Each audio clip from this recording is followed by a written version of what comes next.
இயேசுவே நீர் காரண என் துதிக்கு பாத்திர. இயேசுவே நீர் காரண எல்லா மகிமைக்கு பாத்திர. இயேசுவே நீர் காரண என் துதிக்கு பாத்திர. இயேசுவே நீர் காரண எல்லா மகிமைக்கு பாத்திர. உம்மை ஆராதிப்பேன் வாழ்நாள் எல்லாம். உம்மை ஆராதிப்பேன் வாழ்நாள் எல்லாம். உம்மை ஆராதிப்பேன் வாழ்நாள் எல்லாம். உம்மை ஆராதிப்பேன் வாழ்நாள் எல்லாம். பாவத்திற்கு மறித்து நான் நீதிக்கு பிழைத்திட என் பாவம் யாவையும் நீர் சிலுவையில் சுமந்திரே. பாவத்திற்கு மறித்து நான் நீதிக்கு பிழைத்திட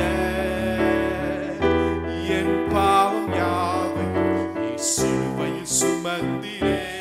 இயேசுவே நீர் காரண என் துதிக்கு பாத்திர. இயேசுவே நீர் காரண எல்லா மகிமைக்கு பாத்திர. இயேசுவே நீர் காரண என் துதிக்கு பாத்திர. இயேசுவே நீர் காரண எல்லா மகிமைக்கு பாத்திர. உம்மை ஆராதிப்பேன் வாழ்நாள் எல்லாம். உம்மை ஆராதிப்பேன் வாழ்நாள் எல்லாம். உம்மை ஆராதிப்பேன் வாழ்நாள் எல்லாம். உம்மை ஆராதிப்பேன் வாழ்நாள் எல்லாம். ஒருவராலே ஒருவர் மூலமா நான் நீதிமானாய் மாற்றப்பட்டேனே. ஒருவராலே ஒருவர் மூலமா நான் நீதிமானாய் மாற்றப்பட்டேனே. இயேசுவே நீர் காரண என் துதிக்கு பாத்திர.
सबसे महान है प्रभु।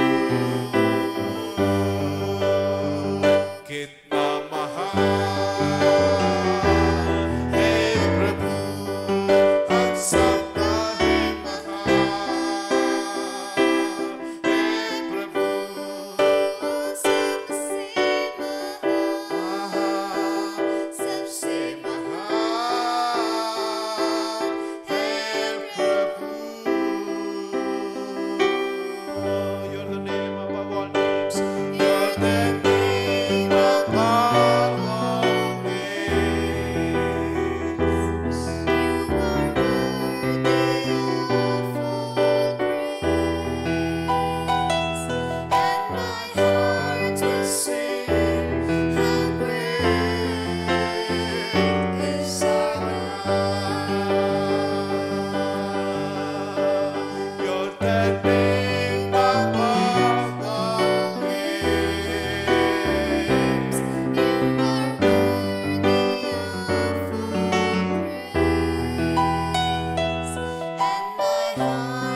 Sing how great is our God.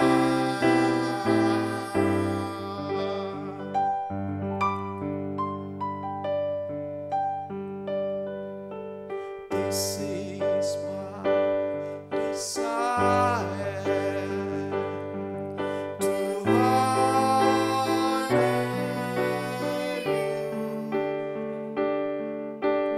Lord, with all my heart. I worship you.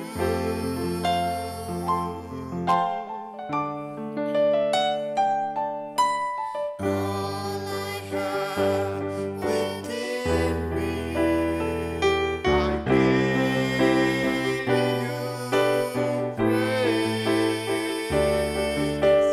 All that I adore is in you.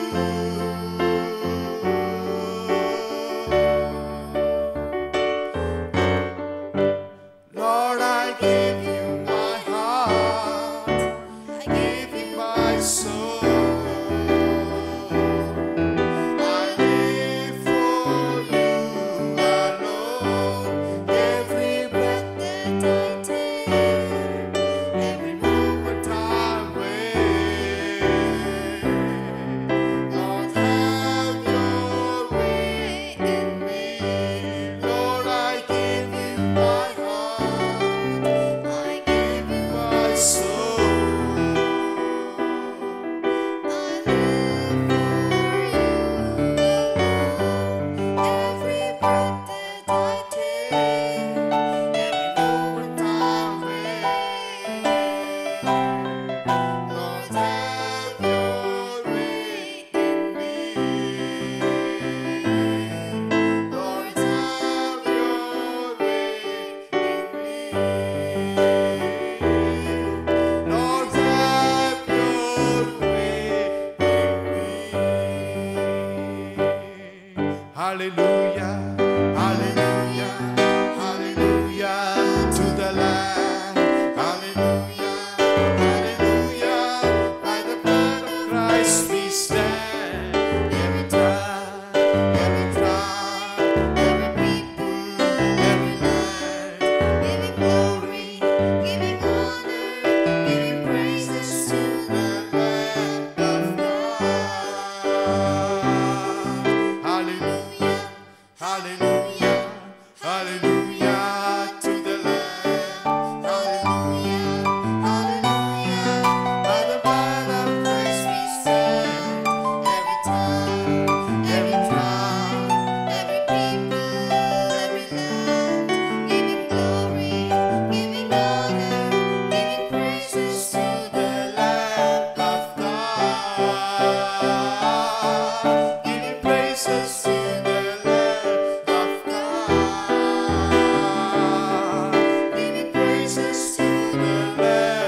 இயேசுவின் நாமத்தில் ஜெபிக்கிறோம் நல்ல பிதாவே.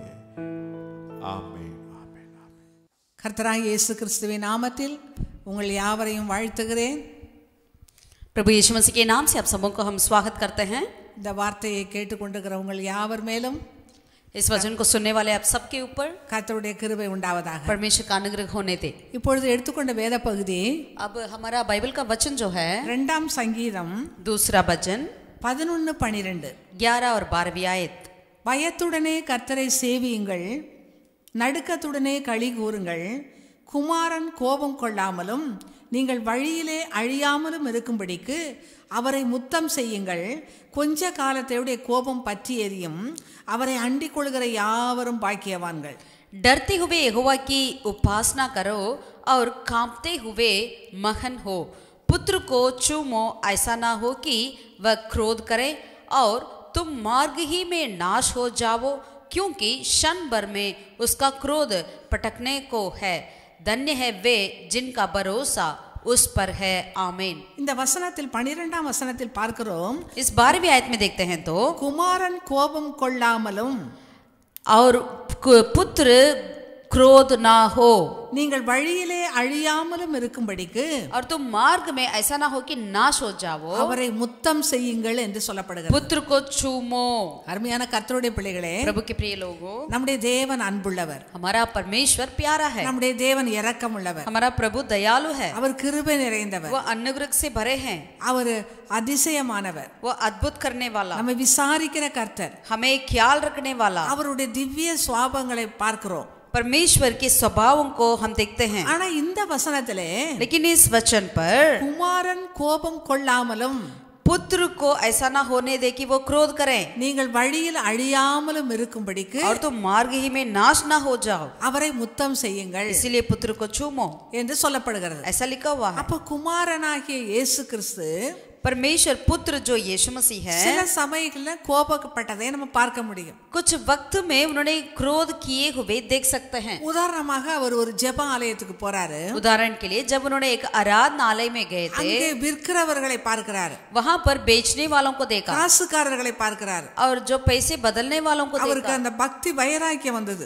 उनके अंदर भक्त जलन उठा அவர்களை ஒரு சவுக்கை எடுத்து அடிக்க தொடங்கினார்னு வாசிக்கிறோம். और उन्हें और एक लाठी से उन्होंने मारने लगे करके लिखा है. அவர் ஜெப ஆலயத்தை கள்ளர் குகை ஆக்கும்போது जब प्रार्थना का घर को डाकुओं को गुफा बना देते हैं அவருக்கு तो கோபம் வந்துருச்சு. प्रभु को गुस्सा आया. அருமையான தேவனுடைய பிள்ளைகளே, प्रभु के प्रिय लोगों, நம்மளை தேவன் கோபாக்கினைக்கென்று நியமிக்கவில்லை என்று வேதவசனம் சொல்லுகிறது. वचन में लिखा है कि परमेश्वर हमें क्रोध की उस दंड के लिए हमें नहीं सिरजे करके लिखा है. 1 தெசலோனிக்கேயர் 5ஆம் அதிகாரம் 9ஆம் வசனத்தை வாசிக்கும்போது पहला थिस्सलुनीके उसका 5वें 5वें अध्याय का 9 आयत में जब हम पढ़ते हैं, இந்த வசனத்தை வாசிக்கும் போது जब उस वचन की ओर हम देखते हैं तो தேவன் நம்மை கோபாக்கினைக்கென்று நியமிக்காமல் क्योंकि परमेश्वर ने हमें क्रोध के लिए नहीं, தம்முடைய கர்த்தராகிய இயேசு கிறிஸ்து மூலமாய் परंतु इसीलिए ठहराया कि हम अपने प्रभु यीशु मसीह के द्वारा उद्धार प्राप्त करें। ரட்சிப்படைவதற்கென்று நியமித்திருக்கிறார். आमीन। उद्धार प्राप्त करने के लिए हमें नियुक्त किया है। ஹalleluya. हालेलूया। இந்த வசனத்தில் பாருங்கள், इस वचन में देखिए, தேவன் நம்மை உண்டாக்குனாரு, परमेश्वर ने हमें सृजा நம்மை है, உருவாக்கினவரு, हमें जिसने सृजा है, ஜீவனை கொடுத்தவரு, हमें जीवन दिया है, சகல ஆசீர்வாதங்களையும் கொடுத்தவர், हर एक आशीषों को हमें दिलाया, நித்திய ஜீவனுக்கென்று நம்மளை நியமித்திருக்கிறவர், अनंत जीवन के लिए हमें நம்மளை नियुक्त किया है, கோபாக்கினைக்கென்றே நியமிக்கல. लेकिन हमें क्रोध के लिए नहीं। சிலருடைய வாழ்க்கையில कुछ लोगों के जीवन में சில சம்பவங்கள் ஏற்படும் போது कुछ ऐसा संभव जब होती है, கடவுளுடைய கோபம் என் மேல வந்துருச்சே वो कहते हैं कि परमेश्वर ने मुझ पर क्रोध कर रहे हैं, அங்கலாய்க்கிறதை பார்க்கிறோம். इस तरह वो कहते हुए हम देखते हैं। இந்த வசனம் திட்டவட்டமாய் சொல்லப்படுகிறது. लेकिन यहाँ पर वचन बहुत ही दृढ़ता से बताती है, தேவன் நம்மை கோபாக்கினைக்கென்று நியமிக்கவே இல்லை. परमेश्वर ने हमें क्रोध के लिए नहीं ठहराया है, அதற்கு பதிலாக उसके बदले में நம்முடைய கர்த்தராகிய இயேசு கிறிஸ்து மூலமாய் हमारे प्रभु यीशु मसीह के द्वारा ரட்சிப்படைவதற்கென்றே நியமித்திருக்கிறார். उद्धार प्राप्त करने के लिए ही ठहराया है। அது அப்படியே தொடர்ந்து அந்த வசனங்களை வாசிக்கும் போது आगे उन वचन को यदि हम पढ़ेंगे तो, நாம் விழித்திருப்பவர்கள் ஆனாலும் यदि हम जागते हुए क्यों ना हो நித்திரை அடைந்தவர்கள் ஆனாலும் या सोते हो, தம்முடனே கூட நாம் ஏகமாய் பிழைத்திருக்கும்படி அவர் நமக்காக மரித்தாரே. वह हमारे लिए इस कारण मरा, सब मिलकर उसी के साथ जिए। அப்ப நம்ம கோபாக்கினைக்கென்று நியமிக்கல, यानी हमें क्रोध के लिए नहीं ठहराया, அழிந்து போகிறதற்கென்று நியமிக்கல, मिट जाने के लिए भी नहीं ठहराया, அவரோடு கூட நம்ம ஏகமாய் பிழைத்திருக்கும்படி लेकिन हम सब मिलकर उसी के साथ जीने के लिए ही நமக்காக மரித்தவர். वो हमारे लिए मरे हैं। இந்த நாட்களில லென்த் நாட்களில ऐसे हम इन सीजन में இயேசு கிறிஸ்துவினுடைய சிலுவை பாடு மரணங்களை தியானிக்கிறோம். हम प्रभु यीशु मसीह की क्रूस और उसकी सारी दुखों के प्रति हम ध्यान करते हैं। இயேசு சிலுவையில மரித்ததனால अनेक ஆசீர்வாதங்களை நம்ம தியானிக்கிறோம். यीशु मसीह क्रूस पर अपनी जान को दिया, इसलिए कई आशीष को हम प्राप्त करते हैं। இந்த வசனத்தில इन वचन के द्वारा நாம் ஏகமாய் அவரோடு பிழைத்திருக்கும்படி நமக்காக மரித்தார். यानी हम सब मिलकर उनके साथ जीने के लिए वो हमारे लिए मरे।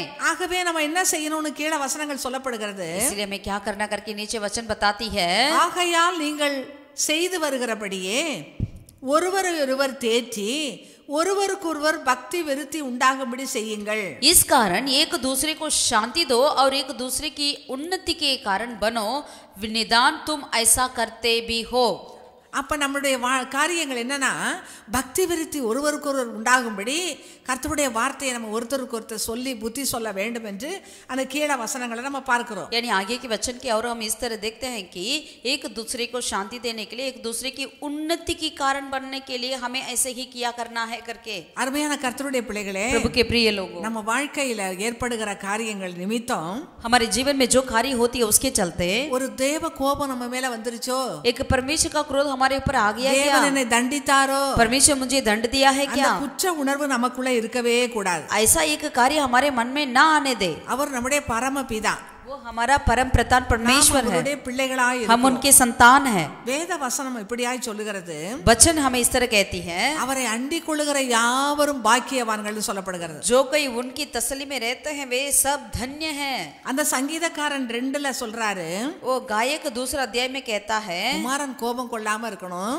पुत्र को क्रोध ना करो, நீங்க வழியில அழியாம இருக்கணும், तुम मार्ग में नष्ट ना हो, அதனால ஒன்ன செய்யுங்கிறார். इसीलिए एक कार्य को तुम करो, அவரை முத்தம் செய்யுங்கள். उन्हें चूमो। முத்தம் என்பது அன்புக்கு அடையாளமான ஒரு காரியம். चूमना यह मतलब एक प्यार का दूसरा कार्य है। இப்ப நம்ம குழந்தைகளை தூக்கி என்ன பண்ணுவோம், அதிகமாய் முத்தம் கொடுப்போம். यानी हम छोटे बच्चों को क्या करते हैं, इतना चूमते हैं, அந்த चुमा देते हैं। முத்தம் என்பது அன்பிற்கு அடையாளமானது. चुमा जो है एक प्यार का एक चिन्ह है। ஒரு பாவியான ஒரு ஸ்திரீ இயேசுவிடம் வந்து அந்த விலையேறப்பட்ட தைலத்தை ஊற்றி கண்ணீரினால நனைத்து தலைமையினால துடைத்து ஓயாமல் முத்தம் செய்தாள் என்று வாசிக்கிறோம். हम बाइबल में पढ़ते हैं, जब एक पापणी स्त्री यीशु मसीह के पास आई, उन्होंने अपने इत्र को उनके पैरों पर उंडेला, अपने बालों से धोया और अपने चुमा है करके लिखा है। அங்கிருந்தவர்கள் எல்லாரும் அதை முறுமுறுக்கிறாங்க. वहां के लोग सारे कुड़कुड़ाने लगे। ஆனா இயேசு சொல்றாரு, இவள் அதிகமா என்னை நேசித்தாளே. लेकिन प्रभु यीशु मसीह ने कहा ये तो मुझसे ज्यादा प्यार करी, ஏன்னா அவர் நம்மை அவ்வளவாய் நேசித்த தேவன். क्योंकि उन्होंने हमसे इतना प्यार किया है वो परमेश्वर। யோவான் 3:16 வாசிக்கிறோம், युगन्ना का सुसमाचार 3 अध्याय 16वीं आयत में देखते हैं, நாம் ஒருவரும் கெட்டு போகாமல் நித்திய ஜீவனை அடையும்படி அவரை தந்தருளி இவ்வளவாய் உலகத்தில் அன்பு கூர்ந்தார் என்று வாசிக்கிறோம். परमेश्वर ने जगत से ऐसा प्रेम किया कि जिसने अपना एकलौता पुत्र हमारे लिए दे दिया ताकि कोई भी नाश ना हो परंतु अनंत जीवन को हम प्राप्त करें। ஒருவரும் கெட்டு போக கூடாது, அழிய கூடாது, அதான் ஆண்டவருடைய விருப்பம். परमेश्वर का इच्छा यही है कि हम कोई भी नाश नहीं होना है। நீங்க யோசிச்சு பாருங்க, आप जरा सा सोचिए, நம்ம தகப்பன் இருக்கிறாரு, हमारा पिता है, பிள்ளைகள் 4 பிள்ளைகள் இருப்பாங்க. यदि उनके बच्चे 4 होते ஒரு हैं, பிள்ளை கீழ்ப்படியாம முரட்டாட்டமா தகப்பன் தாய் சொல்றத கேட்காம ஒரு துன்மார்க்கமாய் ஜீவித்தா கூட, यदि एक बच्चा माँ बाप की बात नहीं मानकर ऐसे बुराई में अपना चाल चलन होता है, ऐसा जीवन जीता है, तो भी அந்த பிள்ளை அழிஞ்சு போகணும்னு எந்த தாய் தகப்பனும் விரும்பவே மாட்டாங்க. वो बच्चा मिट डालने के लिए मिट जाने के लिए कोई भी माँ बाप नहीं चाहते हैं। அந்த பிள்ளை நல்ல பிள்ளையா மனம் திரும்பி வர வேண்டும்னு தான் விரும்புவாங்க. वो ये चाहता है कि ये बच्चा किसी तरह वो वापस लौट कर आए, अपने बुरे चाल से फिरे। உதாரணமா ஒரு தகப்பனுக்கு 2 குமாரர்கள் இருந்தாங்க. उदाहरण के लिए एक पिता के लिए 2 पुत्र थे। இளையவன் தன்னுடைய பணத்தை சொத்தெல்லாம் சேர்த்து கொண்டு தூர தேசத்துல போய் மனம் போன போக்குல இஷ்டம் போல பாவத்துல ஜீவித்தான். छोटा पुत्र था, उन्होंने अपने पैसा अपने पिता की सारी संपत्ति ले गया, दूर देश में ऐसे बुराई कामों में बुराई मार्ग में उन्होंने सारा पैसा खर्च कर लिया, கெட்ட பேரை உண்டாக்கணும், और इतना उन्होंने बुराई नाम ले आया। தகப்பன் அழிஞ்சு போயிடணும்னு நினைக்கவே இல்லை பாருங்க. लेकिन उनका पिता ये नहीं सोचा ये कई तरह मर जाए, தகப்பன் அந்த பிள்ளை மீண்டும் வர வேண்டும் என்று தான் விரும்பினார். लेकिन उनका पिता ये चाहते थे कि ये बेटा वापस दोबारा लौट कर आए। அவர் அசுத்தமான இதோட நிலைமையோட அந்த மகன் வரும்போதே ஓடி போய் கட்டிப்பிடிச்சு முத்தம் கொடுத்ததை வாசிக்கிறோம். वो पिता ने जब अपना बेटा इतनी अशुद्धता के साथ उनके पास लौट कर आ रहा था, पिता ने दौड़ जाकर उन्हें चूमा करके हम देखते हैं। நம்முடைய தேவன் நம்ம மேல அன்பா இருக்கிறவர், हमारा परमेश्वर हमसे बहुत ही प्यार करते हैं। இவ்வளவாய் அன்பு கூர்ந்தார்னு சொல்லப்பட்டிருக்கு. उन्हें ऐसा प्रेम किया करके उन्होंने वचन में लिखा है, அவருடைய அன்புக்கு அளவே இல்லை. उनकी प्यार के लिए कोई नाप नहीं है। அதை எபேசியர்ல பவுல் வர்ணிக்கிறத பார்க்கும்போது एफिसियों की पत्री में पौलुस प्रेरित इस तरह उन्होंने वर्णन करते हैं, அவருடைய அன்பின் ஆழம் நீளம் அகலம் உயரம் அறிவு கெட்டாத அன்பு என்று சொல்லப்பட்டிருக்கிறது. वो इस तरह लिखा हुआ है, वहां पर परमेश्वर यीशु मसीह का प्यार का कोई ना तो ऊंचाई ना तो चौड़ाई ना लंबाई ना गहराई कुछ नहीं करके, कोई नाप नहीं करके वो कहते हैं। இன்றைக்கு பசிபிக் மகா சமுத்திரத்தினுடைய ஆழத்தை கூட அளந்துட்டாங்க. आज पैसिफिक महासमुद्र की गहराई को भी लोग नाप लिया है, ஆனா தேவனுடைய அன்பை அளக்கவே முடியாது. लेकिन हमारा परमेश्वर का प्यार को हम नाप नहीं सकते। எப்போதும் அவர் வாருங்கள் என்று அழைக்கிற அன்புள்ள தேவனாய் वो இருக்கிறார். हमेशा हमसे प्यार करते हैं, हमें बुलाते हैं अपने पास। ஆனா लेकिन இந்த வசனத்துல தேவ கோபம் வரக்கூடாதபடி நீங்க இப்படி அன்பு கூறுங்கன்னு சொல்லப்பட்டிருக்கு. इस वचन में इस तरह लिखा है, परमेश्वर का क्रोध ना हो जाए इसीलिए तुम ऐसा प्यार करो करके लिखा है। இஸ்ரவேல் ஜனங்களுடைய வாழ்க்கையில பார்க்கும்போது यदि इजराइल लोगों के जीवन में देखते हैं तो எல்லாரும் ஒரே ஞான போஜனத்தை புசித்தார்கள். वे सारे ज्ञान की भोजन को खाया है। எல்லாரும் மோசேக்குள்ளாக மேகத்தினாலும் சமுத்திரத்தினாலும் ஞானஸ்நானம் பண்ணப்பட்டார்கள். वे सब सबके सब मूसा के द्वारा मेघ कंबा के द्वारा எல்லாரும் என்று சொல்லப்பட்டிருக்கிறது. समुद्र के वो बपतिस्मा पाया है, यानी सब सब करके लिखा है। 1 கொரிந்தியர் 10ஆம் அதிகாரத்துல அதை வாசிக்க முடியும். पहला कोरिन्थियों 10वीं अध्याय में ऐसा हम पढ़ सकते हैं। 5ஆம் வசனத்துல वहां पर 10वीं आयत में, அப்படி இருந்தும் அவர்களில் அதிகமான பேர்களிடத்தில் தேவன் பிரியமாய் இருந்ததில்லை. पहला कोरिन्थियों 10वीं अध्याय का 5वें आयत में हम देखते हैं, परंतु परमेश्वर उनमें के बहुतों से प्रसन्न ना हुआ, ஆதலால் வனாந்தரத்திலே அவர்கள் அழிக்கப்பட்டார்கள் என்று வாசிக்கிறோம். इसलिए वे जंगल में ढेर हो गई करके हम पढ़ते हैं। அவர்கள் அழிக்கப்படுவதற்கு காரணம் वो मिट गई, इसका कारण அவர்களுடைய பாவங்கள். उनके पाप। அந்த வசனத்துல இங்க தொடர்ந்து படிப்பீர்களானால், यदि उन वचन को आगे पढ़ेंगे तो 6ஆம் வசனத்துல அவர்கள் இச்சித்தது போல நாமும் இச்சிக்க வேண்டாம் என்று वचन சொல்லப்பட்டிருக்கு. 6 में लिखा है, जिस तरह से वे उन्होंने लालच किया वैसे हम भी लालच ना करना। 7ஆம் வசனத்துல 7वीं आयत में, அவர்கள் புசிக்கவும் குடிக்கவும் உட்கார்ந்து விளையாடவும் எழுந்திருந்தார்கள் என்று சொல்லப்பட்டிருக்கிறது. वे खाने पीने बैठे और खेलने कूदने उठे करके लिखा है। சிலர் விக்கிரக ஆராதனைக்காரர் ஆனார்கள் என்று சொல்லப்பட்டிருக்கு. और उसमें लिखा है कुछ लोग मूर्ति पूजने वाले बने। 8ஆம் வசனத்துல வேசித்தனம் பண்ணினார்கள் என்று சொல்லப்பட்டிருக்கு. 8वीं आयत में लिखा है और फिर उन्होंने व्यभिचार किया है। 9ஆம் வசனத்துல பரீட்சை பார்த்தார்கள் என்று சொல்லப்பட்டிருக்கு. और 9वीं आयत में उन्होंने परमेश्वर को परीक्षा 10ஆம் வசனத்துல முறுமுறுத்தார்கள் என்று சொல்லப்பட்டிருக்கு. 10वीं आयत में परमेश्वर के विरुद्ध कुड़कुड़ाने लगे। இப்படி செய்யும் போதுதான் जैसा ऐसा करते हैं तब ही அவர்கள் அழிக்கப்பட்டாங்க.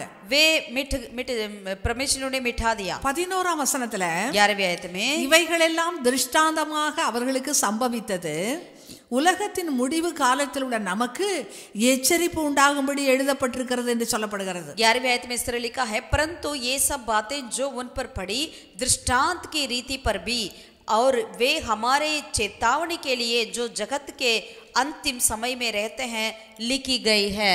உலகத்தையும் மாம்சத்தையும் பிசாசையும் ஜெயித்தவர் நம்மோட கூட இருக்கிறார். जो परमेश्वर हमारे साथ है वो शैतान को, मांस को, संसार को जीता है। நாம் எதற்கும் அடிமைப்பட்டவர்கள் அல்ல. हमें किसी कार्य की गुलामी नहीं। நாம் கிருபைக்கு கீழ்ப்பட்டிருக்கிறபடினால் பாவம் நம்மளை மேற்கொள்ள மாட்டாது. हम अनुग्रह के नीचे हैं इसीलिए पाप हमें प्रबल नहीं कर सकता। ரோமர் 9ஆம் அதிகாரத்தில் रोमियों की 9 अध्याय में 21ஆம் வசனத்திலிருந்து வாசிக்கும் போது 21वीं आयत में लेकर हम पढ़ते हैं तो மிதியிட்ட ஒரே களிமணினாலே ஒருவன் ஒரு பாத்திரத்தை கனமான காரியத்துக்கும் ஒரு பாத்திரத்தை கனவீனமான பாத்திரத்துக்கும் காரியத்துக்கும் பண்ணுவதற்கு மண்ணின் மேல் அவனுக்கு அதிகாரம் இல்லையோ, தேவன் தமது கோபத்தை காண்பிக்கவும் தமது வல்லமையை தெரிவிக்கவும் தாம் மகிமைக்காக எத்தனமாக்கின கிருபா பாத்திரங்கள் மேல் தம்முடைய மகிமையின் ஐஸ்வர்யத்தை தெரியப்படுத்தவும் சித்தமாய் அழிவுக்கு எத்தனமாக்கப்பட்ட கோபாக்கினை பாத்திரங்கள் மேல் மிகவும் நீடிய சாந்தத்தோடு பொறுமையாய் இருந்தாரானால் உனக்கு என்ன என்று சொல்லப்பட்டிருக்கிறது. यहाँ पर वचन में लिखा है, जो मिट्टी से बनाए गए उस बर्तनों के ऊपर परमेश्वर अपनी क्रोध को ना कर पाएंगे क्या, उनका अधिकार नहीं है क्या करके इस तरह यहाँ पर रोमियों की वचन में हम देख सकते हैं। அவர் குயவனாய் இருக்கிறார். वो हमारा गुमहार है, நாம் களிமண்ணாய் இருக்கிறோம். हम मिट्टी है।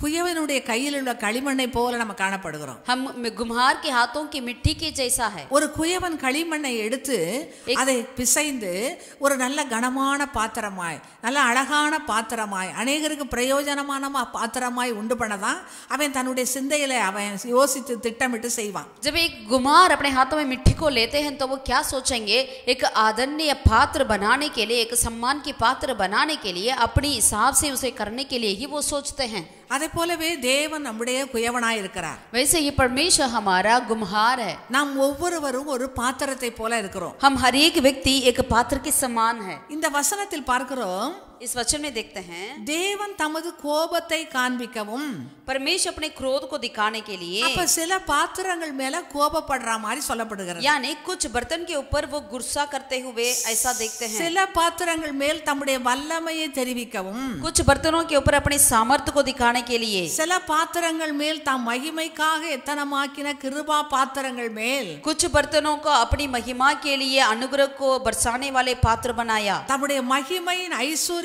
தெரியப்படுத்தவும் சித்தமாய் என்று சொல்லப்பட்டிருக்கு. और अपनी महिमा के ऐश्वर्य को दिखाने के लिए भी वो इच्छा किया करके देखते हैं। அப்ப தேவன் நம்மளை அவருடைய கையில உள்ள ஒரு மகிமையான பாத்திரமாய் அவர் இருக்க விரும்புகிறார். यानी परमेश्वर चाहते हैं हम परमेश्वर के हाथ की एक आदरणीय, एक महिमा से भरा हुआ बर्तन बने। அவர் தம்முடைய மகிமையின் ஐஸ்வர்யத்தை நம்ம மூலமா இந்த உலகத்துக்கு வெளிப்படுத்த விரும்புகிறார். वो चाहते हैं कि अपनी महिमा के ऐश्वर्य को हमारे द्वारा संसार में प्रकट करें। நம் உலகத்தாரை போல ஏனோ தானமாய் ஜீவிக்கிற மக்கள் அல்ல.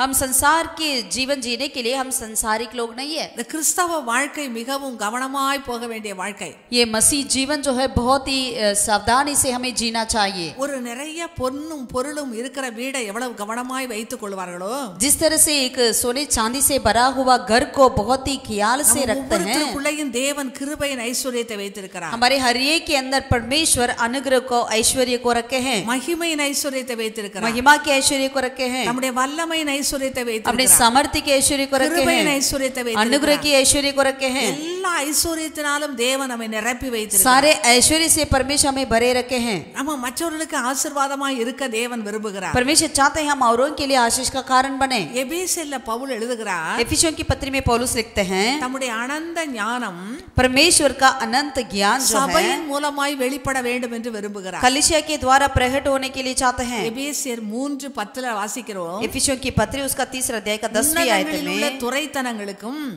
அதிகாரங்களுக்கும் அவருடைய அனந்த ஞானமானது சபையின் மூலமாய் இப்பொழுது தெரிய வரும் பொருட்டாக அப்படின்னு சொல்லப்படுகிறது. यहाँ पर लिखा है ताकि अब कलीसिया के द्वारा परमेश्वर का नाना प्रकार का ज्ञान उन प्रधानों और अधिकारियों पर जो स्वर्गीय स्थानों में है प्रकट की जाए. அப்ப இந்த உலகத்தில் உள்ள சகல அதிகாரங்களுக்கானாலும் சரி, यानी संसार के सारे अधिकारी क्यों ना हो, துரைத்தனங்களுக்கானாலும் प्रधानों சரி, क्यों ना हो, சபையின் மூலமாய் परमेश्वर चाहते हैं कलीसिया के द्वारा.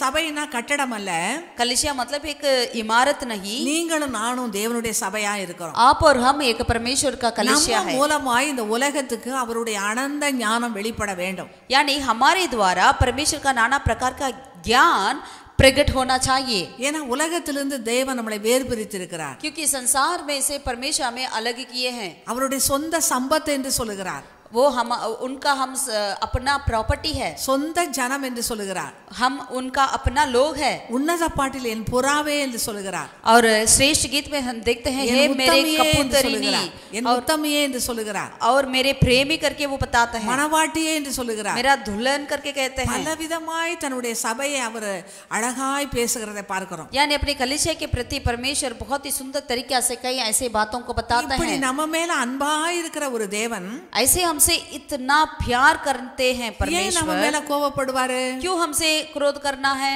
ஏன்னா அவருக்கு இஷ்டமில்லாத வழியில நம்ம போகும்போது, क्योंकि जब हम उनके विरोध के कार्य करते हैं तब அவருடைய கோபம் நம்ம மேல வெளிப்படுவதற்கு காரணமாய் இருக்கிறது. उनका क्रोध हम पर पटकती है. ஏன்னா வேத வசனம் சொல்லுகிறது, क्योंकि वचन में लिखा है கீழ்ப்படியாமையின் பிள்ளைகளிடத்தில் வரும் தேவ கோபாக்கினை என்று சொல்லப்படுகிறது. जो आज्ञा ना मानने वाले बच्चों के जीवन में आती है परमेश्वर का क्रोध. எபேசியர் 2ஆம் அதிகாரத்தில் एफिसियों की पत्री 2 अध्याय में 2ஆம் வசனத்திலிருந்து வாசிக்கிறோம். 2 आयत से लेकर पढ़ते हैं, நீங்கள் முற்காலத்திலே இவ்வுலக வழக்கத்திற்கு ஏற்றபடியாகவும் கீழ்ப்படியாமையின் பிள்ளைகளிடத்தில் இப்பொழுது கிரியை செய்கிற ஆகாயத்து அதிகார பிரபுவாகிய ஆவிக்கேற்றபடியாகவும் நடந்து கொண்டீர்கள். அவர்களுக்குள்ளே நாம் எல்லாரும் முற்காலத்திலே நமது மாமிச இச்சையின்படி நடந்து நமது மாமிசமும் மனசும் விரும்பினவைகளை செய்து சுவாபத்தினாலே மற்றவர்களைப் போல கோபாக்கினின் பிள்ளைகளாய் இருந்தோம் அப்படி என்று சொல்லப்படுகிறது. वचन में लिखा है, वचन में इस तरह हमारे लिए लिखा हुआ है कि जिनमें तुम पहले इस संसार के रीति पर और आकाश के अधिकार के हाकिम अर्थात उस आत्मा के अनुसार चलते थे, जो अब भी आज्ञा ना मानने वालों के कार्य करता है, इनमें हम भी सब के सब पहले अपने शरीर की लालसाओं में दिन बिताते थे और शरीर और मन की मनसाएं पूरी करते थे और लोगों के समान स्वभाव ही से क्रोध की संतान थे. நம்முடைய முற்கால வாழ்க்கை வேற, கிறிஸ்துவை ஏற்றுக்கொண்ட பிற்பாடு உள்ள பிற்கால வாழ்க்கை வேற. यानी हमारा जो पहले का संसार की जीवन अलग है, यीशु मसीह को ग्रहण करने के बाद हमारा जिंदगी अलग है. இந்த 2ஆம் வசனத்துல பார்க்கிற பாருங்க, முற்காலத்திலே நம்ம எப்படி எப்படி வாழ்ந்தோம் என்று சொல்லப்படுகிறது. 2 अध्याय में लिखा, आयत में लिखा है कि हम पहले इस संसार में किस रीति पर जिया करते थे करके लिखा हुआ है. 3ஆம் வசனத்திலேயும் तीसरा நாம் आयत में எல்லாரும் भी முற்காலத்திலே நமது மாமிச இச்சையின்படி நடந்து மாமிசமும் மனசும் விரும்பினவைகளை செய்து கோபாக்கினின் பிள்ளைகளாய் இருந்தோம். முற்காலத்துல தான் கோபாக்கினை நமக்கு வந்திருக்கு. यानी यहाँ पर 3 आयत में भी लिखा है, हम सब के सब पहले यानी पहले जमाने में, पहले समय में, यानी यीशु मसीह के जानने से पहले, यीशु मसीह को ग्रहण करने से पहले ही हम क्रोध की संतान बने थे.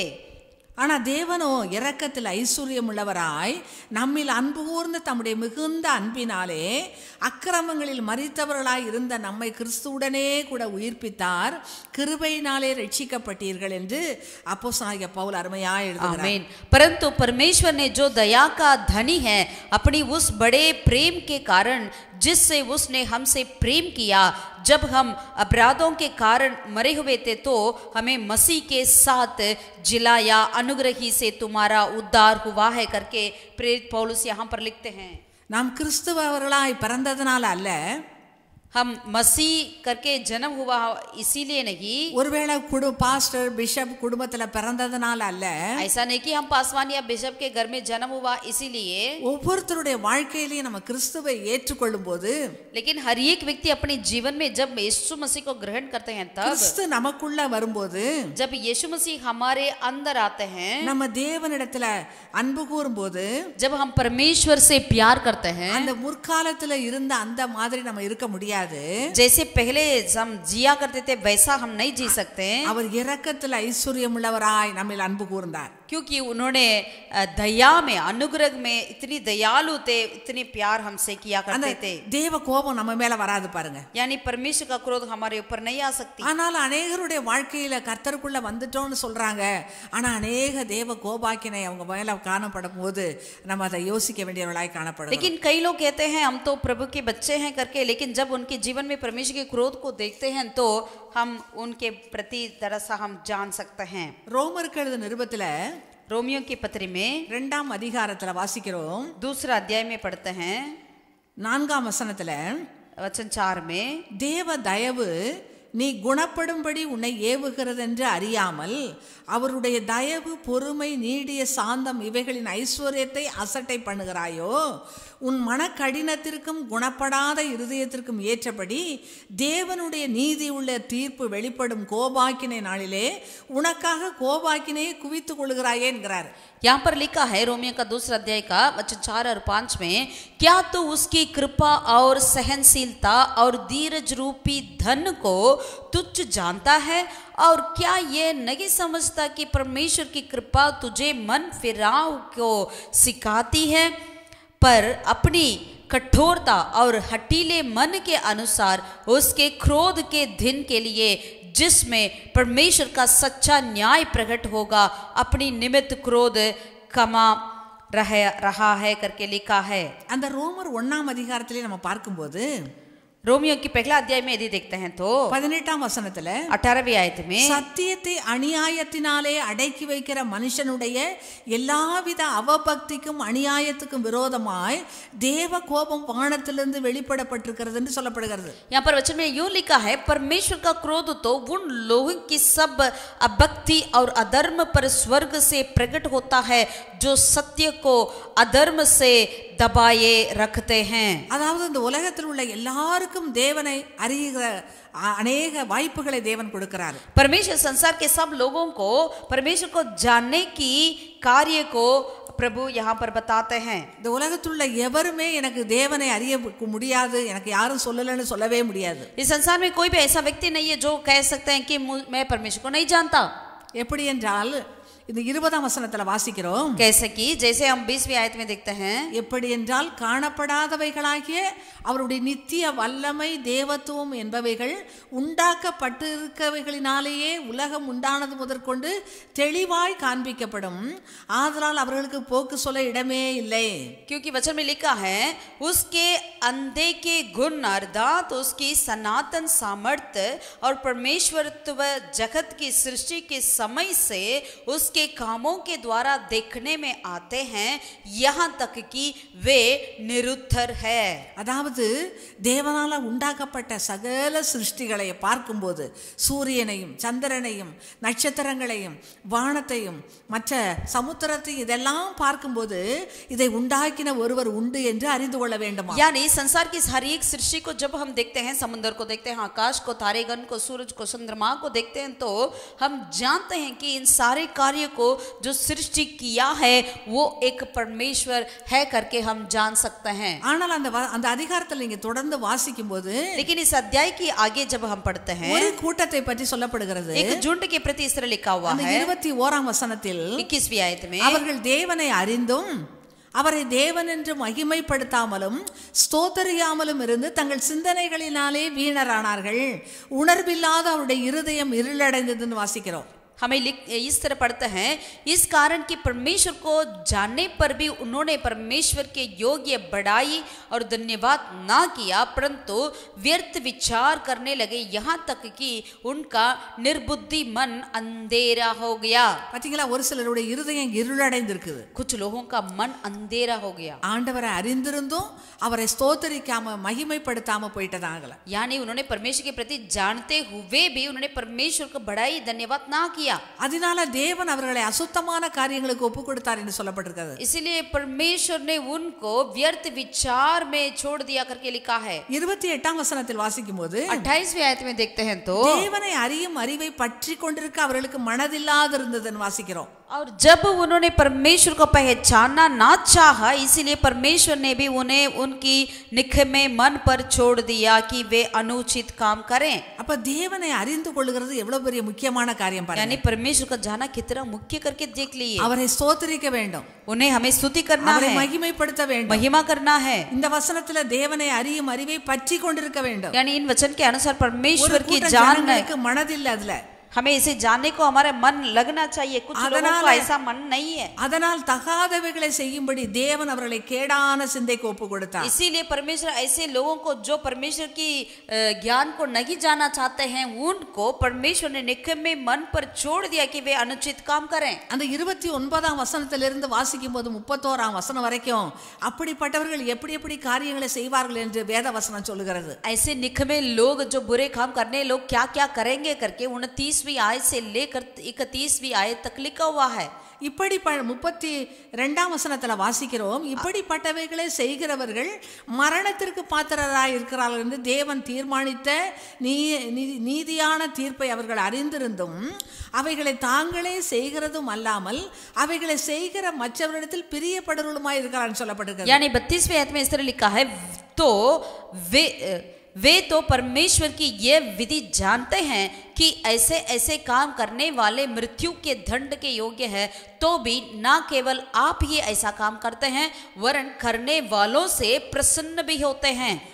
ஆக தேவனை அறிந்து கொண்டு அவரை மகிமைப்படுத்தி அவரை ஸ்தோத்திரம் பண்ணி அவரை துதித்து ஆராதித்து அவரை நேசிக்கும் போது அந்த தேவ கோபம் நம்மிடத்திலிருந்து மாறிவிடும். यानी अगर हम परमेश्वर की महिमा करते हैं, बढ़ाई करते हैं और परमेश्वर की स्तुति करते हैं, इन कार्यों को निरंतर करते रहेंगे तो जरूर इन सारे क्रोध से हम बचे रहेंगे। அந்த 2ஆம் அதிகாரத்துல தான் திரும்பவும் நம்ம பார்க்கிறோம். इस दूसरा अध्याय में भी दोबारा हम देख सकते हैं, அந்த தேவனுடைய தயவு, பொறுமை, நீடிய சாந்தம் இதில் ஐஸ்வர்யம் உள்ளவராய் இருக்கிறாராம். यानी परमेश्वर जो है अपनी दया, सहनशीलता, धीरज रूपी और परमेश्वरित्व में वो दयालु है करके लिखा है। சரி, இன்னும் கொஞ்சம் மனம் திரும்ப மாட்டாங்களா? क्या प्रभु चाहते हैं कि ये लोग जल्दी मन फिरेंगे, இன்னும் கொஞ்சம் நம்ம நேரத்தை கொடுப்போம், நாட்களை கொடுப்போம், और थोड़ा समय को देंगे करके प्रभु सोचते हैं। அவர் பொறுமையில் ஐஸ்வர்யம் உள்ள தேவன், यानी वो सहनशीलता में ऐश्वर्य है, தயவுல ஐஸ்வர்யம் உள்ள தேவன், दया में ऐश्वर्य है। ஆனா சிலர் என்ன பண்றாங்க, लेकिन कुछ लोग क्या करते हैं, அசட்டை பண்ணுகிறாங்கன்னு சொல்லப்பட்டிருக்கு. उसे तुच्छ जानते हैं। அதனால इसलिए உன் மன கடினத்திற்கும் குணப்படாத இருதயத்துக்கும் ஏற்றபடி தேவனுடைய நீதி உள்ள தீர்ப்பு வெளிப்படும் கோபாக்கினை நாளிலே உனக்காக கோபாக்கினை குவித்துக் கொள்ளுகிறாயே என்று சொல்லப்பட்டிருக்கு. लेकिन वचन में लिखा है, पर अपनी कठोरता और हठीले मन के अनुसार उसके क्रोध के दिन के लिए जिसमें परमेश्वर का सच्चा न्याय प्रकट होगा अपने निमित्त क्रोध कमा रहा है। அப்ப தேவனே நமக்கு கோபாக்கினை மனப்பூர்வமா கொடுக்க மாட்டாரு. यानी परमेश्वर आप ही हमारे लिए क्रोध नहीं देते हैं। போது इस वचन के अनुसार நம்மளே அந்த கோபாக்கினை குவித்துக் கொள்கிறோம். यानी हम अपने आप ही हम क्या कर देते हैं, क्रोध कमा रहते हैं। அப்படி 7ஆம் வசனத்திலிருந்து வாசிக்கும் போது 7वें आयत से लेकर पढ़ाएंगे, சோர்ந்து போகாமல் நற்கிரியைகளை செய்து மகிமையையும் கனத்தையும் அழியாமையும் தேடுகிறவர்களுக்கு நித்திய ஜீவனை அளிப்பார். जो सुकर्म में स्थिर रहकर महिमा और आदर और अमरता की खोज में है उन्हें वह अनंत जीवन देगा। ஆனா அடுத்த வசனத்துல வாசிக்கிறோம், लेकिन आगे वचन में சண்டைக்காரராய் இருந்து சத்தியத்திற்கு கீழ்ப்படியாமல் அநியாயத்திற்கு கீழ்ப்படிகிறவர்களுக்கு உக்கிர கோபாக்கினை வருமா. पर जो विवादी है और सत्य को नहीं मानते वरन अधर्म को मानते हैं उन पर क्रोध और क्रोध पड़ेगी। ஆகவே தேவனுடைய பிள்ளைகள் इसलिए प्रभु के प्रिय சோர்ந்து लोग போகாமல் நற்கிரியைகளை செய்து आप भलाई करने में निराश नहीं होना चाहिए। மகிமையையும் கனத்தையும் அழியாமையும் தேடும்போது महिमा को, आदर को और अमरता को खोज करेंगे, அவர்களுக்கு நித்திய ஜீவன் உண்டு. उनके लिए अनंत जीवन मिलेगी। ஆனா அடுத்த வசனத்துல பாருங்க, சண்டைக்காரராயிருந்து यदि विवादी हो तो சத்தியத்திற்கு கீழ்ப்படியாமல் सत्य को नहीं मानकर அநியாயத்துக்கு கீழ்ப்படியும் போது वरन अधर्म को मानेंगे तो அவர்களுக்கு உக்கிர கோபாக்கினை வரும் என்று उन சொல்லப்படுகிறது. पर क्रोध और कोप पड़ेगी करके लिखा है। அப்ப தேவனுடைய உக்கிர கோபாக்கினை நம்ம மேல வராமல் இருப்பதற்கு தேவனுடைய வார்த்தைகள் நமக்கு என்னென்ன செய்ய வேண்டும் என்று சொல்லப்படுகிறது பாருங்க. यानी परमेश्वर का क्रोध हम पर ना आना है तो हमें क्या क्या करना चाहिए करके वचन में हम देखते हैं। இந்த வசனத்தை கேட்டுக்கொண்டிருக்கிற அருமையான கர்த்தருடைய பிள்ளைகளே, इन वचन को सुनने वाले प्रभु के प्यारे लोग, அவர் மனப்பூர்வமாய் நம்மளை தண்டிக்கிற தேவன் அல்ல. वो अपने मन से हमें दंड देने वाला परमेश्वर அவர் नहीं, क्रोध அன்புள்ள करने தேவன். वाला नहीं, वो அவர் प्यारा அன்புள்ள है, தேவன். वो प्यारा है, இரக்கமுள்ள தேவன், दयालु है, மன்னிக்கிற தேவன், वो क्षमा करते हैं நமக்காய் பரிந்து பேசுகிற தேவன், हमारे प्रति, वो हमारे प्रति நம்ம மேல हम பட்சமாய் विनती இருக்கிற करते हैं, தேவன். हम पर अनुग्रह करते हैं।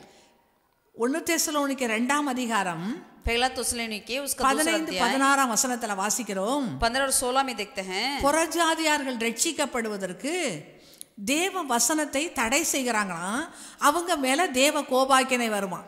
यानी जो अन्य जाति जो है उन्हें उद्धार के लिए बातें करने में हमें रोकते हैं कि सदा अपने पापों का नपुत्ता भरते रहें, पर उन पर भयानक प्रकोप आ पहुंचा है। ஆக தேவனுடைய ஜனங்கள் கர்த்தருடைய வார்த்தையை மற்றவங்களுக்கு நல்லா சொல்றதுக்கு எப்போதும் ஆயத்தமா இருக்கணும். यानी परमेश्वर के बच्चे परमेश्वर के वचन को औरों को बताने में हमें हमेशा तैयार रहना चाहिए। ஆக தடை செய்யும் போது அவர்கள் மேல் தேவ கோபாக்கினை வரும் என்று यदि उसे कोई रोकते हैं तो उनके ऊपर परमेश्वर का प्रकोप आ पहुंचेगी करके लिखा है। ஒரு ராஜா பெரிய விருந்து செய்தார், லூக்கால வாசிக்கிறோம். लूका रचित सुसमाचार में हम पढ़ते हैं एक राजा ने बड़ी एक अनेक भोज को अழைப்பு तैयार करांगे। किया है, कई लोगों को नियुक्त किया ஆனா गया है, அழைக்கப்பட்டவங்க வரல. जिनको निमंत्रण किया वे नहीं அந்த आए। பெரிய விருந்தை சாப்பிடுவதற்கு ஊனரையும் குருடரையும் சப்பானிகளையும் நொண்டி இப்படிப்பட்டவங்களை கூப்பிடுறாங்க. जिनको आमंत्रण किया वे नहीं आई, इसीलिए उन्होंने लंगड़े को, अंधे को, गूंगे को, ऐसे लोगों को उन्होंने बुलवा भेजा है। அந்த லூக்கா 14:21 தான் இந்த சம்பவம் சொல்லப்படுகிறது. यानी लूका 14 के 21वें आयत में ये संभव कहा गया है। அப்ப அந்த அழைக்கப்பட்டவங்க வரலன்னு சொன்னோனே जो आमंत्रण किए हुए लोग नहीं आए करके जब उनको அந்த मालूम பெரிய हुआ, மனுஷன் அந்த ராஜா மிகுந்த கோபம் அடைந்தாராம். वो बड़ा मनुष्य यानी वो राजा ने बहुत ही क्रोध हुआ करके लिखा है। அப்ப என்னன்னு சொன்னாக்கா அந்த விருந்துங்கிறது சுவிசேஷத்தமாகிய விருந்து. यानी बोझ मतलब सुसमाचार का बोझ है। இயேசு நமக்காக கொல்கத்தா மலையிலே ஒரு பெரிய விருந்தை ஆயத்தம் பண்ணியிருக்கிறார். प्रभु यीशु मसीह हमारे लिए एक बड़ी बोझ को कोलकाता की उस पर्वत पर तैयार किए हैं। அவரை நோக்கி பார்க்கிறவர்கள் பிழைத்துக் கொண்டார்கள் சொல்லப்படுகிறது. जो कोई उनकी ओर ताकते हैं वे बच जाते हैं करके वचन में लिखा है। ஏசாயாவுல பார்க்கிறோம், அது निनमुள்ள கொழுப்பான அது விருந்து என்று சொல்லப்படுகிறது. यशायाह के वचन में लिखा है वो इतनी अच्छे अच्छे वस्तुओं से भरा हुआ एक बोझ है करके लिखा हुआ है। இப்படிப்பட்ட தேவனுடைய ஆசீர்வாதங்களை நாம் அசட்டை பண்ணும்போது ऐसे परमेश्वर की आशीष को यदि हम तुच्छ जानेंगे, நம்ம தேவனுடைய கோபத்தை நம்ம வருவித்துக் கொள்கிறோம். हम परमेश्वर की क्रोध को हम अपने आप ले आते हैं। சங்கீதக்காரன் ஒரு சங்கீதத்துல சொல்லுகிறாரு, जैसे एक गायक एक अपना भजन में कहता है, கர்த்தரை விட்டு தூரமாய் போகிறவர்கள் जो कोई परमेश्वर को दूर चले जाते हैं நாசம் அடைவார்கள். वो नाश हो जाएंगे। இது எனக்கோ கர்த்தரை அண்டி கொண்டிருப்பதே நலம் என்று சொல்கிறார். लेकिन मेरे लिए परमेश्वर के पास ही रहना बेहतर है करके वो कहता है। அப்ப கர்த்தரை அண்டி கொள்ளும்போது, यानी परमेश्वर के அவருடைய பாதத்தை முத்தம் செய்யும் போது उनकी पावों को चूमने அது में நல்லது, वो हमारे लिए भला அது है, மிகுந்த ஆசீர்வாதம். वो आशीष है। ஆனா கர்த்தரை விட்டு தூரமாய் போகும்போது, लेकिन परमेश्वर को छोड़कर दूर चले जाएंगे तो, கர்த்தருடைய வார்த்தையை மீறும் போது परमेश्वर के वचन को आज्ञा ना मानेंगे அது तो நமக்கு கஷ்டங்களையும் பிரச்சனைகளையும் கொடுக்கறதாய் वो हमारे लिए காணப்படுகிறது. कष्ट को नष्ट को ले आती है। ஆகிய அருமையான கர்த்தருடைய பிள்ளைகளே, इसलिए परमेश्वर के प्रिय लोगों, ஆவியானவர் உங்களோட கூட இருந்து परमेश्वर आपके साथ இந்த रहेगा, வார்த்தைகளுக்கு கீழ்ப்படிய செய்வாராக. इन वचन को आज्ञा मानने के लिए கடைசியா अनुग्रह வாசிக்கும்போது करें। अंतिम में எபிரேயர் 10ஆம் அதிகாரம் इब्रानियों की पत्री उसका 10वें अध्याय 24ஆம் वचனத்திலிருந்து நான் 24वें வாசிக்கிறேன். आयत से लेकर हम पढ़ते हैं, மேலும் அன்புக்கும் நற்கிரியைகளுக்கும் நாம் ஏவப்படும்படி ஒருவர் கவனித்து சபை கூடி வருதலை சிலர் விட்டு விடுகிறது போல நாமும் விட்டு விடாமல் ஒருவருக்கொருவர் புத்தி சொல்ல கடவோம். நாளானது சமீபித்து வருகிறதை எவ்வளவாய் பார்க்கிறீர்களோ அவ்வளவாய் புத்தி சொல்ல வேண்டும். சத்தியத்தை அறியும் அறிவை அடைந்த பின்பு நாம் மனப்பூர்வமாய் பாவம் செய்கிறவர்களாய் இருந்தால் பாவங்களின் நிமித்தம் செலுத்தத்தக்க வேறொரு பலி இனி இராமல் நியாய தீர்ப்பு வரும் என்று பயத்துடனே எதிர்பார்க்குதலும் விரோதிகளை பட்சிக்கும் கோபாக்கினையுமே இருக்கும்.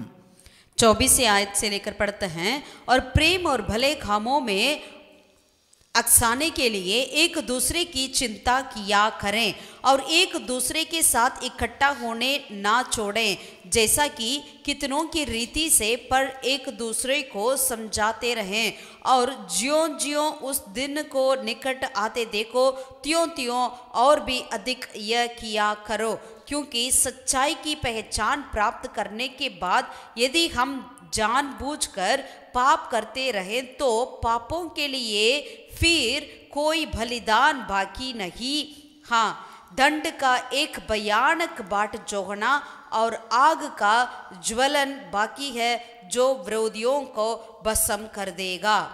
அருமையான கர்த்தருடைய பிள்ளைகளே, प्रभु के प्रिय लोगों, இந்த வசனத்துல வாசிக்கிறோம், इस वचन में देखे நாம் हैं சபை கூடி வருதலை விட்டுவிடக் கூடாது. हम एक दूसरे इकट्ठे होने के कार्य को नहीं छोड़ना. பழைய ஏற்பாட்டுல ஓய்வு நாள் தான் சொல்லப்பட்டிருக்குது. पुराना नियम में सबत का दिन को हम देखते ஆனா हैं, புதிய ஏற்பாட்டுல நமக்கு வாரத்தில் முதல் நாள், लेकिन नया नियम में கர்த்தருடைய हफ्ते का நாள், पहला दिन, परमेश्वर का दिन, கர்த்தருடைய நாள் परमेश्वर का दिन இப்படி சொல்லப்படுகிறது. ऐसा लिखा हुआ है. அப்ப சபை கூடி வர வேண்டிய அந்த நாட்கள்ல நம்ம விட்டுவிடக் கூடாது. यानी जब हम कलीसिया इकट्ठे होते हैं उन दिन को हमें नहीं छोड़ना है. இது எதுக்காக நம்ம சபை கூடி வருகிறோம் என்று மேல வசனம் சொல்லப்படுகிறது. वचन में ऊपर लिखा हुआ है हम क्यों इकट्ठे होते हैं. அன்புக்கும் நற்கிரியைகளுக்கும் நாம் ஏவப்படும்படி ஒருவரை ஒருவர் கவனிக்கணும். यानी प्रेम और भले कामों में अक्साने के लिए एक दूसरे की चिंता किया करें. தேவ பிள்ளைகள் ஒன்று கூடி கர்த்தரை ஆராதிக்கிறது, ஒருமனப்பட்டு கர்த்தரை துதிக்கிறது ஒரு பக்கம் இருக்குது. परमेश्वर के बच्चे मिलकर इकट्ठे होकर परमेश्वर की आराधना करना, स्तुति करना एक तरफ है, ஆனா நம்ம ஒருவரை ஒருவர் கவனிக்கணும். लेकिन हम एक दूसरे के प्रति चिंता करना है. இப்போ ஒரு சகோதரன் நல்ல கர்த்தரை நேசித்து கர்த்தருக்காய் நல்ல ஊழியம் செய்கிற கொடுக்கிற மக்களா இருப்பாங்க. एक ऐसे कुछ लोग होते हैं जो परमेश्वर से बहुत ही प्यार करते हैं, परमेश्वर के लिए देने में ज्यादा रहते हैं, इस तरह रहते ஒரு हैं. சிலர் கர்த்தருக்காக பாடுகள் உபத்திரவங்கள் வழியாய் அதை சகிச்சு பொறுமையோடு கர்த்தருக்காய் வைராக்கியமா இருக்கிறவங்க இருப்பாங்க. और कुछ लोग इस तरह होते हैं वो परमेश्वर के लिए दुख उठाते हैं, सह सह कर परमेश्वर के लिए कार्य करते हैं, ऐसे भी लोगों को देखते இப்படி हैं. ஒவ்வொருத்தரும் ஒவ்வொரு விதமாய் கர்த்தருக்காய் வைராக்கியமாய் கர்த்தரை நேசிக்க இப்படி இருக்கிறவங்களோட यानी நம்ம சேரும்போது हर एक व्यक्ति कुछ इस तरह अलग अलग तरीका से परमेश्वर के लिए जलन रखते हुए कार्य करते हुए आते हैं, तब हम सब அவர்கள் கர்த்தருக்காய் செய்கிற காரியங்கள் நமக்குள்ள ஒரு தூண்டுதலை உண்டாக்குது. जब उनके साथ हम मिलकर रहते हैं तो जो वो परमेश्वर के लिए क्या करते हैं वो कार्य हमारे अंदर कोई उत्साहित को ले आती है.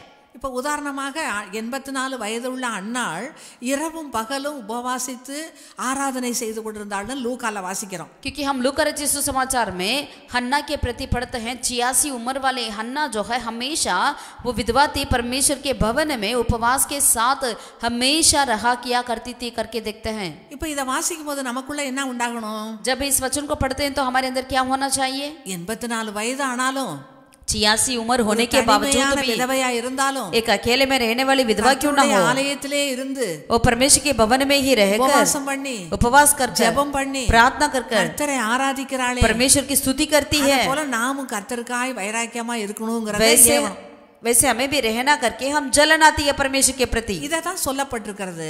यही लिखा हुआ है, அன்புக்கும் நற்கிரியைகளுக்கும் நாம் ஏவப்படும்படி. प्रेम और भलाई करने के लिए हमें उत्साहित होना है. இதுக்கு பதிலாக நம்ம வேற காரியங்களுக்கு ஒருவர் கவனிக்க கூடாது. इसे छोड़कर हम एक दूसरे के प्रति चिंता नहीं करना चाहिए. பல வருஷங்களுக்கு முன்பதாக எங்க சபைக்கு ஒரு சகோதரி வந்தாங்க. कई साल पहले अपने कलीसिया में एक स्त्री आई थी, அவங்க பேர் கிறிஸ்தவ மார்க்கத்திலிருந்து வந்தவங்க. यानी वो नाम की मसीहत थी. அவங்க என்கிட்ட சொன்னாங்க, उन्होंने इस तरह कहा मुझसे, சிஸ்டர் நான்லாம் முன்னாடி இந்த பேர் கிறிஸ்தவ சபையில இருக்கும்போது சர்ச்சுக்கு போகும்போது எப்படி தெரியுமா செய்வேன் நானு? जब मैं क्या करती थी, जब ऐसे नाम की मसीह की उस झुंड में मैं रहती थी तो क्या करती थी, இவங்க எப்படி ட்ரெஸ் பண்றாங்க அத மாதிரி அடுத்த வாரம் நாம பண்ணணும்னு நினைப்பேன். इन्होंने जिस तरह ड्रेस पहनकर आई है वैसे हमें अगला हफ्ता करना है. இவங்க என்ன மாதிரி ஹேர் ஸ்டைல் பண்றாங்கன்னு நான் பண்ணணும்னு விரும்புறேன். इन्होंने जिस तरह से अपना हेयर को बालों को बांधा है वैसे मुझे भी करना है. இவங்க எந்த மாதிரி அலங்காரங்கள் பண்றாங்கன்னு நானும் அத மாதிரி அடுத்த வாரம் பண்ணணும்னு அதுக்கு ஆயத்தப்படுவேன். जिस तरह वे लोग अपने आप को सजाता है वैसे मैं भी करूंगा करके इन कार्य के प्रति मैं सोचती थी और वैसे तैयार भी करती थी। இதுக்காக தான் நாங்க அப்பெல்லாம் ஆலயத்துக்கு போனோம்னு சொன்னாங்க. उन्होंने कहा ऐसी कार्य के लिए ही हम कलिसिया में जाते थे करके ஆனா ஆவிக்குரிய சபைகள்ல நம்ம அப்படி ஒருவரை பார்த்து இது காப்பி அடிக்கிறதல்ல. लेकिन आत्मा में भरा हुआ कलिसियाओं में ऐसा करने के लिए नहीं, एक दूसरे को देखकर। ஆனா இந்த சகோதரி எப்படி ஜெபிக்கிறாங்க, நாமளும் நல்லா ஜெபிக்கணும். ये बहन किस तरह से प्रार्थना करती है, हमें भी ऐसा प्रार्थना करना இவங்க है। எப்படி கர்த்தருக்காக நல்லா கொடுக்கறாங்க, நாமும் கொடுக்கணும். जिस तरह ये परमेश्वर के लिए देते हैं हमें भी देना चाहिए। இவங்க நல்லா கர்த்தருக்கு ஊழியம் செய்றாங்களே, நாமளும் செய்யணும். इस तरह उन्होंने हमें भी सेवा किया करना है। அப்படிதான் ஒருவர் கவனித்து நாம் ஏவப்பட வேண்டும். அதுக்காக தான் சபை கூடி வருதலை சிலர் விட்டு விடுகிறது போல நாம விட்டு விடக்கூடாது என்று சொல்லப்படுகிறது. यानी ऐसे ही एक दूसरे को देखकर उत्साहित होकर हम प्रभु में आगे बढ़ना चाहिए, प्रभु के लिए कार्य करना चाहिए। इसी कारण के लिए हम कलिसिया में आना चाहिए। இந்த நாட்களில் இந்த கொரோனாவுக்கு பிற்பாடு பார்க்கும்போது जैसे कोरोना आया है उसके बाद देखा जाए சபை கூடி வருதலை கவர்மெண்ட்லயே அதை நிறுத்தி வச்சிருந்தாங்க. यानी कलिसिया इकट्ठा होना सरकार ही हमें मना किया हुआ கொரோனா था, தொற்று அதிகமாய் பரவுதுன்னு சொல்லிட்டு क्योंकि कोरोना इतना ज्यादा फैल रही थी उस वक्त में। எல்லாமே ஆன்லைன்ல நடந்தது. सब कुछ ऑनलाइन में ही हुआ था। அதையே சிலர் என்ன பண்றாங்க, ஆன்லைன்லயே நாங்க பாத்துக்கிறோம், ஆன்லைன்லயே பிரசங்கம் கேட்டுக்கிறோம், ஆன்லைன்லயே நாங்க ஆராதனை நடத்திக்கிறோம், ஆராதனை செய்கிறோம்னு சொல்லி அப்ப சபை கூடுதலை விட்டு விடுறாங்க. यानी कुछ लोग इस तरह किया करते थे कि हम ऑनलाइन पे ही आराधना करेंगे, ऑनलाइन पे ही सब कुछ करेंगे, ऑनलाइन पे ही स्तुति करेंगे करके उन्होंने कलिसिया आना, इकट्ठा होना उस कार्य को छोड़ दिया था। இங்க கர்த்தருடைய வார்த்தை திட்டவட்டமாய் சொல்லப்படுகிறது. लेकिन यहाँ पर परमेश्वर का वचन स्थिर साथ से कहती है சபை கூடி வருதலை சிலர் விட்டு விடுகிறது போல நீங்க விட்டு விட கூடாதுன்னு சொல்லப்படுகிறது. एक दूसरे के साथ इकट्ठा होना ना छोड़ना, जैसे कि कितनों ने इस रीति से एक दूसरे को समझाते न रहे। 26ஆம் வசனத்தில 26वीं आयत में சத்தியத்தை அறியும் அறிவை அடைந்த பின்பு நாம் மனப்பூர்வமாய் பாவம் செய்வர்களாய் இருந்தால் வேற பலி இல்லையா, क्योंकि सच्चाई की पहचान प्राप्त करने के बाद यदि हम जानबूझकर पाप करते रहें तो पापों के लिए फिर कोई बलिदान बाकी नहीं। அதாவது என்னன்னா சத்தியத்தை அறியும் அறிவை அடைஞ்சிட்டோம்.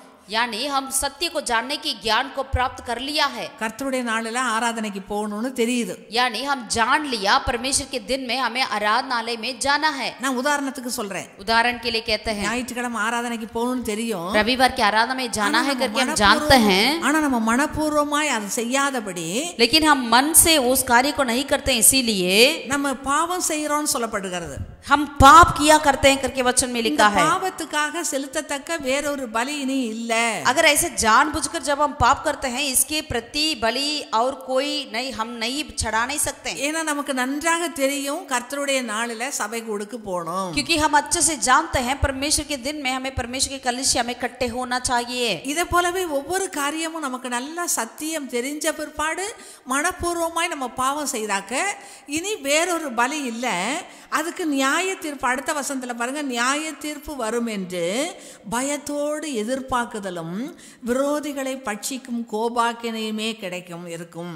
यानी ऐसे ही हर एक सत्य को हम जानते हैं, जानने के बाद जानबूझकर यदि हम पाप करें तो हमारे लिए और पाप के लिए और कोई बलिदान बाकी नहीं रहा। इसीलिए हमारे ऊपर दंड का एक भयानक बाट जोगना और आग का ज्वलन बाकी है जो विरोधियों को भस्म कर देगा। ஒரு சகோதரன் இப்படியா சில வருஷங்களுக்கு முன்னாடி சொன்னாரு, एक भाई ने इस तरह कहा कुछ सालों के पहले। ஒரு விசுவாச குடும்பத்துல பிறந்தவர், उन्होंने एक विश्वासिक परिवार में जन्म हुआ, ஆனா அவர் அன்னைக்கு ஞாயிற்றுக்கிழமை ஆராதனைக்கு போகல. लेकिन उन दिन में उन्होंने रविवार था आराधना में नहीं गए। ஒருவேளை சுகம் இல்லாம இருந்தா பரவாயில்ல, शायद यदि आप बीमार है तो ठीक है, ஏதோ சில காரியங்களினால அவருக்கு கொஞ்சம் மனதுல சோர்வு, ஆராதனைக்கு போகல. यानी कुछ कार्य के प्रति उनको मन में दरअसल दुख था, निराश था, इसलिए उन्होंने आराधनालय नहीं गए। அவர் கொஞ்ச நேரம் அப்படியே கழிச்சிட்டு மத்தியானத்துக்கு மேல அவங்க வீட்டில் அந்த டேபிள்ல எல்லாருடைய வாட்சும் இருக்குமா. उनके मतलब उनके टेबल में, घर में टेबल था, उस मेज के ऊपर हर किसी का घड़ी वहां रहा करता था, ஆனா இவருடைய வாட்ச் மாத்திரம் காணும். लेकिन उस वक्त इन्होंने जब देख रहा था उनका जो वॉच था, वो घड़ी था, वो गायब था। இந்த வாட்சை காணும்னு தேடிட்டு இருக்காங்க, அது எப்படின்னு போச்சுன்னே தெரியல. ये सब ढूंढने लगे ये घड़ी कैसा गायब हुआ। அடுத்த நாள் கேள்விப்படுறாங்க, अगला दिन उन्होंने उनको मालूम हुआ அவங்க வீட்டுக்கு பக்கத்துல ஒரு பையன், ஒரு சிறு பையன் கொஞ்சம் மென்டலா இருப்பானா. उनके घर के बगल वाले एक छोटा सा लड़का था जिनका थोड़ा सा अपना मन में नहीं रहता था. அந்த பையன் சில சமயத்துல எப்பவாவது இவங்க வீட்டுக்கு வந்துட்டு போறது உண்டு. वो लड़का कभी कभी इनके घर आया करते थे. இவர் அன்னைக்கு ஞாயிற்றுக்கிழமை கோயிலுக்கு போன சர்ச்சுக்கு போகாம இருந்தார் பாருங்களேன். जिन दिन रविवार इन्होंने चर्च नहीं गई ये भैया ने, அந்த நாளில उन दिन में இவருடைய வாட்சை மாத்திரம் அந்த மென்டலான பையன் எடுத்துட்டு போய் ये जो मन में स्थिर नहीं रहता था वो लड़का क्या किया था, केवल इन भैया का वॉच को इनके घर में से ले गया. ஒரு கல்லுல வச்சு நல்லா நறுக்கி நொறுக்கி தூளாக்கிட்டாராம். यानी क्या किया उन्होंने, एक पत्थर से उनको पूरा पूरा चूर चूर कर दिया. மற்றவங்க யாரோ பார்த்துட்டு என்ன இப்படி யாருடைய வாட்சை எடுத்துட்டு வந்து இப்படி பண்றான்னு சொல்லிட்டு பேசிட்டு இருக்கிறாங்களாம். जब दूसरे लोग बात करने लगे, पता नहीं इन्होंने किसकी वाच को इस तरह चूर कर रहा करके, கடைசியில் இவங்களுக்கு அந்த செய்தி வருது. तब फिर अंतिम में इन भैया को भी ये पता चला. அப்ப அந்த வாட்சை காணாம இழந்து போனவர் நினைக்கிறாரு, நம்ம இன்னைக்கு ஆராதனைக்கு போகாத நாம வீட்டில் இப்படி ஏமாத்திக்கிட்டு இருந்தோம், அதனால தான் நம்ம வாட்சை இப்படி திருடிட்டு போயிட்டான், இவன் இப்படி பண்ணிட்டான்னு அவர் நல்லா உணர்த்தப்பட்டார். तब उन्होंने मानने लगा कि हम आराधना के गए बिना हम अपने घर पे इस तरह बैठ गया, इसीलिए मेरा वाच का ऐसा हालत हुआ करके उन्होंने अपने मन में जान लिया. அதை தான் சொல்லப்படுகிறதுங்க. यानी ऐसा ही कुछ यहाँ पर कहा गया जा रहा சத்தியத்தை है. அறியும் அறிவை அடைந்த பின்பு நாம் மனப்பூர்வம் பாவம் செய்யக்கூடாது. यानी सच्चाई की पहचान हम प्राप्त करने के बाद जानबूझकर हमें पाप नहीं करना है. 29ஆம் வசனத்துல பாருங்க, 29वीं आयत में தேவனுடைய குமாரனை காலின் கீழ் மிதித்து தன்னை பரிசுத்தம் செய்த உடன்படிக்கையின் இரத்தத்தை அசுத்தம் என்று எண்ணி கிருபையின் ஆவியை நிந்திக்கிறவன் எவ்வளவு கொடிதான ஆக்கினைக்கு பாத்திரமாய் இருப்பான் என்பதை யோசித்து பாருங்கள். तो सोच लो कि वह कितने और भी भारी दंड के योग्य ठहरेगा जिसने परमेश्वर के पुत्र को पापों से रोंदा और वाचा के लोगों को जिसके द्वारा वह पवित्र ठहराया गया था अपवित्र जाना है और अनुग्रह की आत्मा का अपमान किया. அப்ப தேவனுடைய ஆலயத்தை நமக்கு போய் வாஞ்சிக்கும் போது அவருடைய கிருபையை சிந்தித்து கொண்டிருக்கிறோம்னு சொல்லப்படுகிறது. ஆனா நம்ம துணிகரமாய் போகாம இருக்கும்போது தேவனுடைய குமாரனை காலின் கீழ் போட்டு மிதிக்கிறோமா. यानी यदि हम जानते हैं परमेश्वर के आराधनालय में जाना है करके, लेकिन ये जानते हुए भी जानबूझकर नहीं जा रहे हैं, जानबूझकर नहीं करते हैं, तो इसका मतलब हम परमेश्वर के पुत्र को अपने पैरों से रोनते हैं करके वचन में लिखा है. நம்மை பரிசுத்தம் செய்கிற இரத்தத்தை அசுத்தம் என்று எண்ணுகிறான்னு சொல்லப்பட்டது. यानी जो लहू हमें पवित्र करती है उसे हम अपवित्र कराते हैं करके लिखा है. கிருபையின் ஆவியை நிந்திக்கிறான் என்று சொல்லப்பட்டிருக்கு. और अनुग्रह की आत्मा को अपमान करते हैं करके लिखा है. அப்ப அவனுக்கு எவ்வளவு கொடிதான ஆக்கினைக்கு அவன் வரும், தண்டனை வரும். तो उनके लिए कितना बड़ी भारी दंड की योग्य हो जाएगा करके देखिए. 30 பாருங்க, 30 में பழி வாங்குதல் எனக்குரியது, நானே பதில் செய்வேன் என்று கர்த்தர் சொல்லுகிறார் என்று எழுதியிருக்கிறபடி, क्योंकि हम उसे जानते हैं कि जिसने कहा कि पलटा लेना मेरा काम है, मैं ही बदला दूंगा, और फिर यह कि प्रभु अपने लोगों का न्याय करेगा. கர்த்தர் தம்முடைய ஜனங்களை நியாயம் தீர்ப்பார் என்று சொன்னவர் இன்னார் என்று அறிவோம். आमीन. ஜீவனுள்ள தேவனுடைய கைகளில் விழுகிறது பயங்கரமாய் இருக்குமே என்று சொல்லப்படுகிறது. जीवित परमेश्वर के हाथों में पड़ना भयानक बात है. ஆகவே கர்த்தருடைய பிள்ளைகளே, इसलिए प्रभु के प्रिय लोगों, நம்மை தேவன் கோபாக்கினைக்கென்று நியமிக்கவில்லை. परमेश्वर हमें क्रोध के लिए नहीं ठहराया. நம்முடைய கர்த்தராய் இயேசு கிறிஸ்து மூலமாய் हमारे परमेश्वर यीशु मसीह के द्वारा நாம் ரட்சிக்கப்படும் என்றே பட வேண்டும் என்றே தேவன் நம்மை நியமித்திருக்கிறார். हमें उद्धार पाने के लिए ही परमेश्वर हमें ठहराए हैं. நாம் கோபாக்கினையின் பாத்திரமாய் தேவன் நம்மை நியமிக்கவில்லை. क्रोध की बर्तन पात्र हमें नहीं परमेश्वर बनाया. நம்ம மகிமையின் ஐஸ்வர்யத்தின் பாத்திரமாய் இருக்க நியமித்திருக்கிறார். महिमा के ऐश्वर्य की धन के लिए हमें प्रभु नियुक्त किए हैं. கிருபையின் ஐஸ்வர்யமான பாத்திரமாய் இருக்க விரும்புகிறார். अनुग्रह की ऐश्वर्य की पात्र हमें बनाए हैं. கிருபா பாத்திரமாய் இருக்க விரும்புகிறார் என்று வேதவசனம் சொல்லுகிறது. वचन में लिखा है कि हमें अनुग्रह का पात्र प्रभु बनाया है. தேவனை எவ்வளவாய் நேசிக்கிறோமோ, जितना हम परमेश्वर से அவருடைய प्यार करते பாதத்துல हैं, எவ்வளவு விழுது கிடக்கிறோமோ, जितना उनके पांवों तले அவருடைய गिरे रहते हैं, வார்த்தைகளுக்கு எவ்வளவு கீழ்ப்படுகிறோமோ, जितना उनके वचन को मानते हैं, அவ்வளவு தூரம் நமக்கு தேவ ஆசீர்வாதங்கள் கிடைக்கும். उतना परमेश्वर का आशीर्वाद हमें मिलती है. கோபாக்கினைகள் நம்மை விட்டு நீங்கிடும். सारे क्रोध हमसे दूर हो जाएगी. தேவனுடைய கிருபை நம்ம மேல வராங்க. परमेश्वर का अनुग्रह हम पर அவருடைய आएगा. வல்லமை நம்ம மேல, परमेश्वर का सामत आएगी.